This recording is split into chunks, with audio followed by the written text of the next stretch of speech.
Right, now this is about the access control or identity and access management, right? So you can, if you want to add someone, right, to this account, you can easily just click on add. You can define a role as owner, contributor, dev test lab user, or monitoring service or anything, right? You can just make it as a owner. You can search by their, if you are using company's active directory, then you can just search them by the active directory user as well, right? Or else this is my second user ID, so I'm just going to add this user ID as well. So this is my selected member. Just click on save so that you are inviting the user to perform the access control on this server.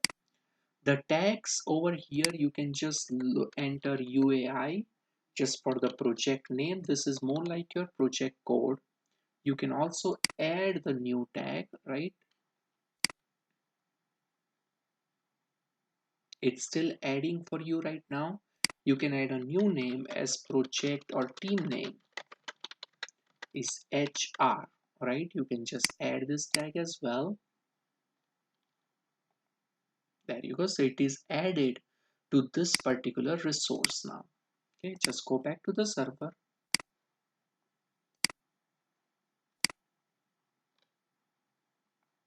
Okay, go back over here. All right. Now you can click on a disk. It will show you all the disk related information for your server. You can add a new data disk right away. If you think that you are running out of space, you can easily add a data disk here. Okay. This is more about the extension. We do not have any extension right now. You can go to network interface as well. This is your public IP. This is your name of the network. This is your private IP. This is your security group and all other things, right? Now, you can also click on size. It shows the size of your server. Now, if you have a A0 basic and if you think that this size is not enough, you can easily change it to A1 or A2 standard or A3 standard, right? So you can easily upgrade your instance without terminating it and creating it once again. You can click on backup.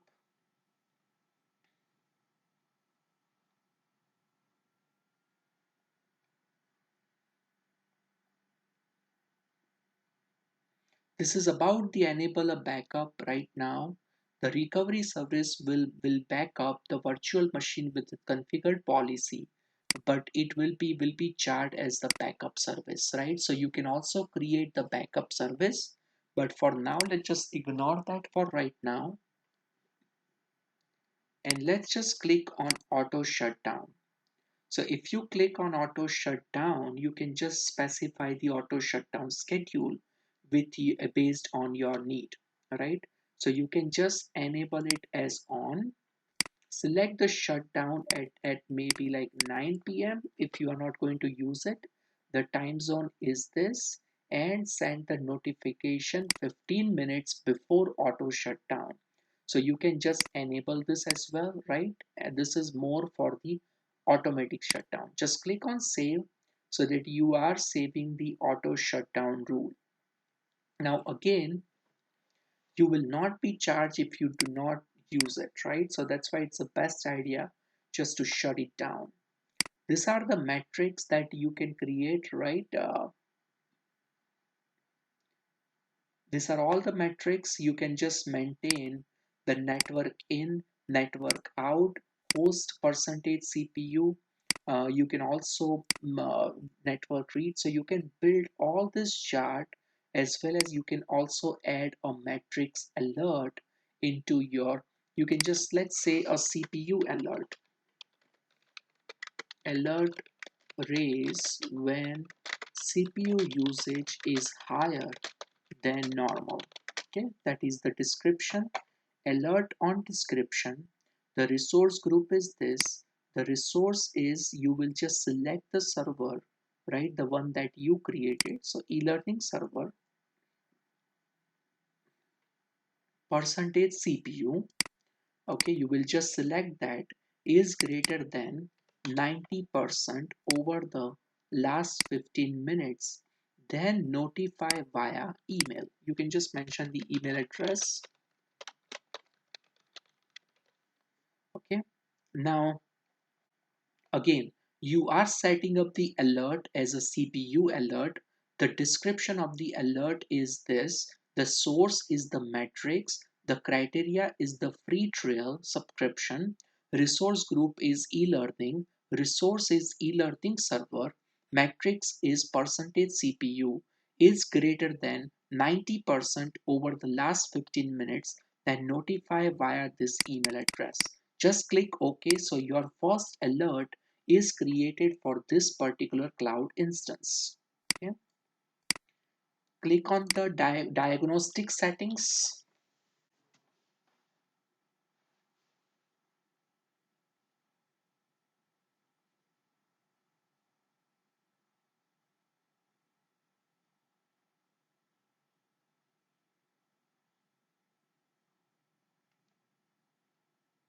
Okay. Now here you can also enable a guest level monitoring, right? So that means you can just monitor, you can just create a user and just assign it as enable the guest level monitoring for that user. Okay, so now let's just go to the diagram. So this is your e-learning server. The public IP is this. The DNS label, you can make it. This is your virtual subnet. This is your OS disk. These are your virtual network public IP, and this is your network security group. So this is more like a diagram structure of your infrastructure, right? Now let's just go back and like if you realize that you need to change the password, you can easily just go from this console and just click on reset password button. Just enter the password and confirm the password in order to change this thing. Okay, let's close this now. Go back to the dashboard, click on this instance. Now we will go ahead and connect it to this instance. Okay, so just click on connect. It's gonna prompt you for a remote desktop file or RDP file. You will just click OK over there. Okay. You will go to this place. Now this is your remote desktop client. This is the public IP for your cloud instance. You will just click on connect. Okay. You will enable the user ID and the password. Make sure you don't just keep the default one, right? You have to change the user ID password. So let's just click open. Let me show you one more time what I'm talking about. Just go here, click connect. When you see this, just click on more choice and click on user different account. All right, so you will type a username as e-learning. So that's the computer name. Let's see what is our username.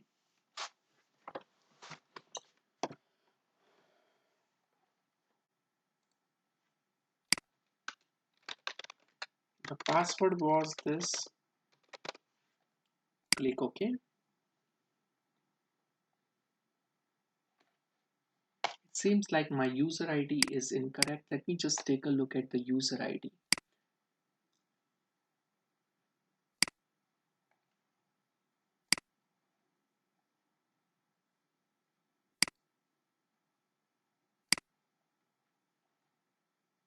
All right, so this is the way we created this cloud instance. Now let's go ahead and delete this instance out, right? So select this instance. You just have to click on it and select delete. So it will delete. Just click over here.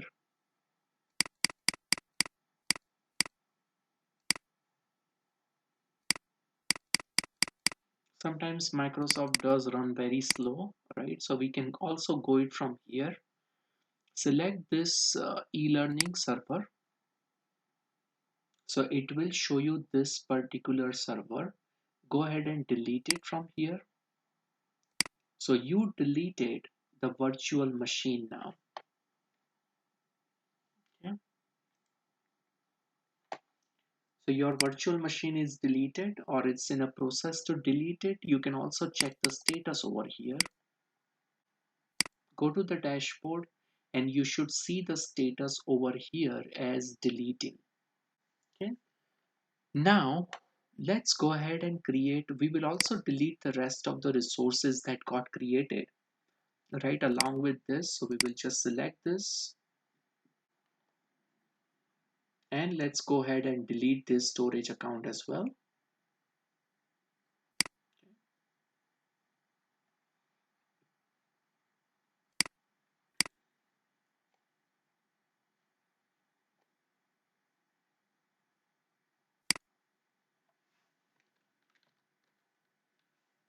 Okay, you will delete this account.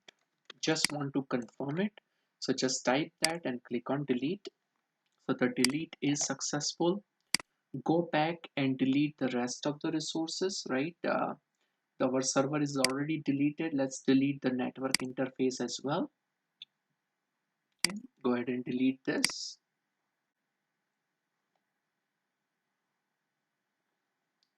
You can also delete the server IP.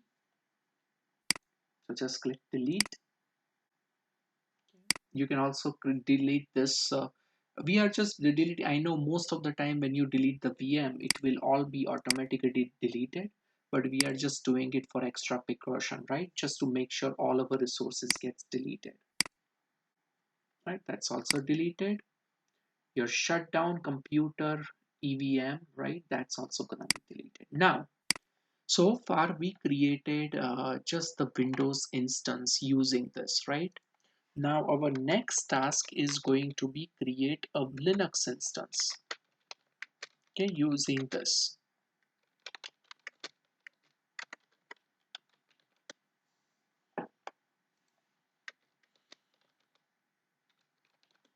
Okay, so let's go ahead and create a sample Linux instance. So go to dashboard,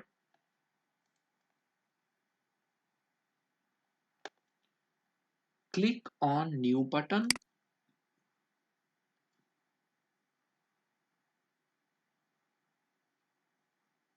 click on this. It's still loading right now, as you can see it from this icon.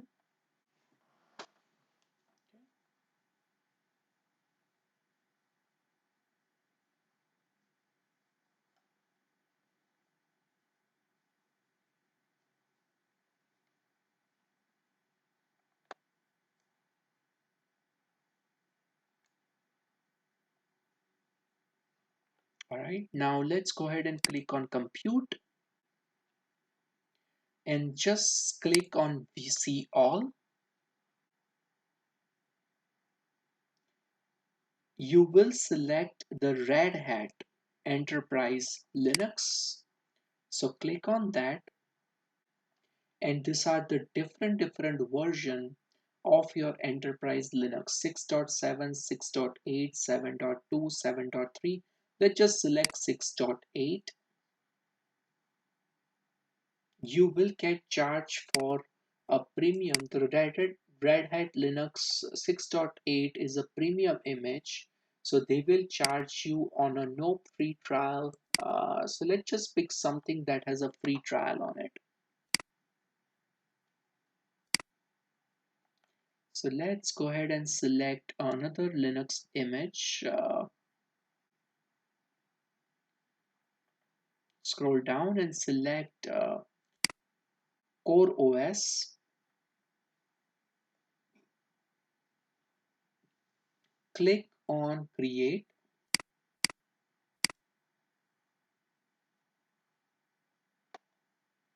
Now you will set up a basic instance name, right? So let's just keep, there are two ways you can authenticate this: using either a public key or a password. right? These are the two different ways you can use. So let's just type our instance name is Linux e-learning. The disk type is gonna be HTT. The username is gonna be administrator.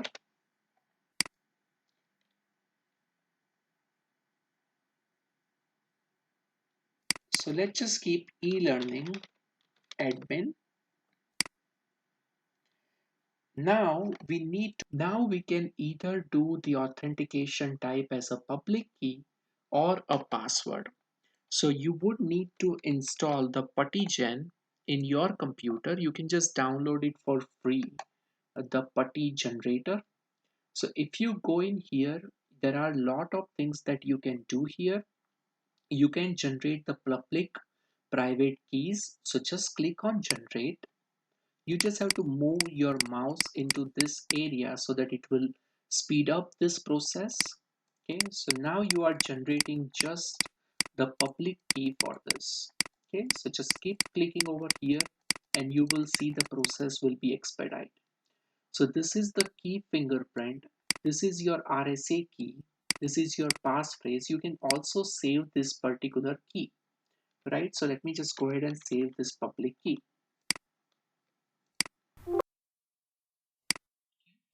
Let's go ahead and copy this public key into here. Okay. Now you can also go with the password. Remember your user ID is e-learning administrator. So make sure you guys save this user ID as well as the public, the RSA key, both the things you will need it. Okay. So e-learning administrator is our user ID. Our Linux instance name is Linux Learning, and you are enabling the SSH public key to access this particular instance. You can either use the existing region. We do not have any resource groups. We do. So let's just select e-learning. The subscription is going to be a free trial. The location is going to be East. Okay.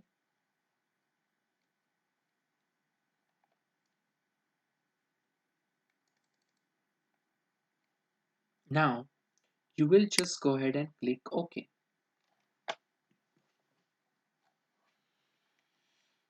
So now you can select a size of your HTT. Just click on view all.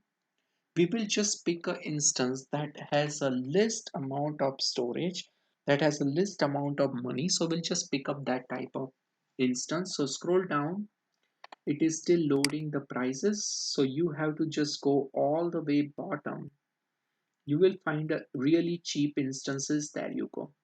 A0 basic. Select this one with the 1 core CPU and 0.75 GB. Click select.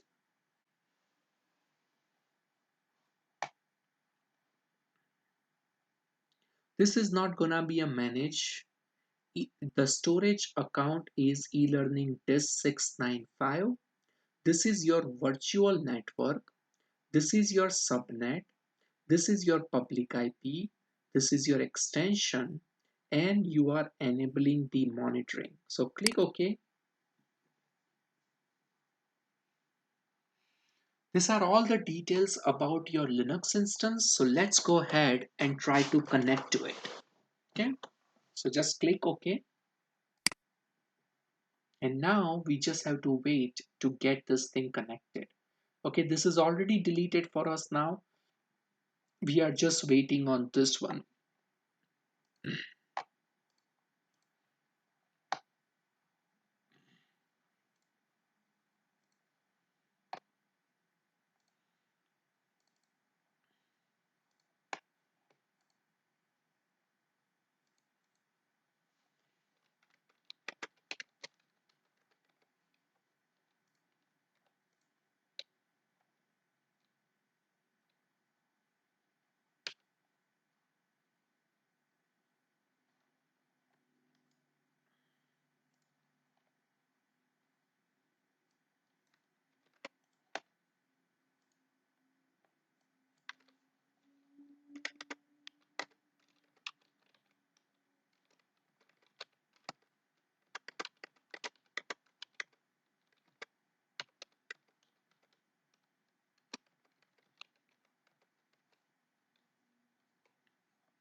All right, so our instance is created right now. The Linux service instance, right? It is available now. Okay. We will just click on connect. You just need to use this particular command in your putty. Okay, so just click OK. There are multiple ways to connect it to this instance, right? One is using the SSH public key that you just downloaded, and another one is let me just show you how to connect it using the password as well, right? So we will just use the password to connect it to this. So enter the password, change this to the reset password mode. This is your username and this is your password, right? So just pick the password that is almost 12 digits.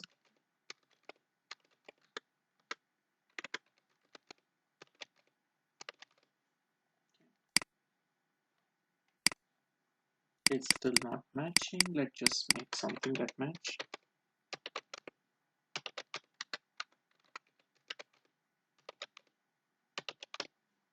All right, so it did match. Go ahead and click update.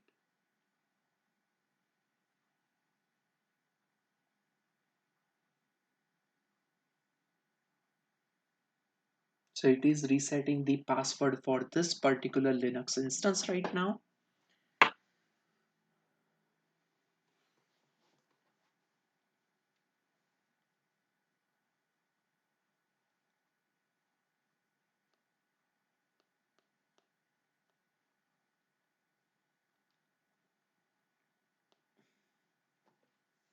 Okay, it's still updating.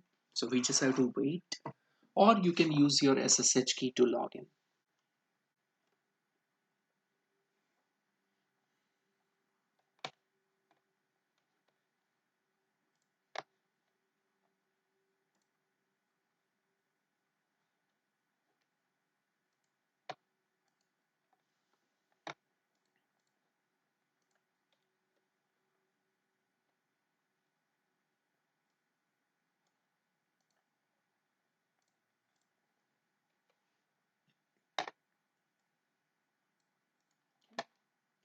It is still resetting. It does take a little bit longer to update all the settings in Azure, right? So we just have to be patient and just keep working on it.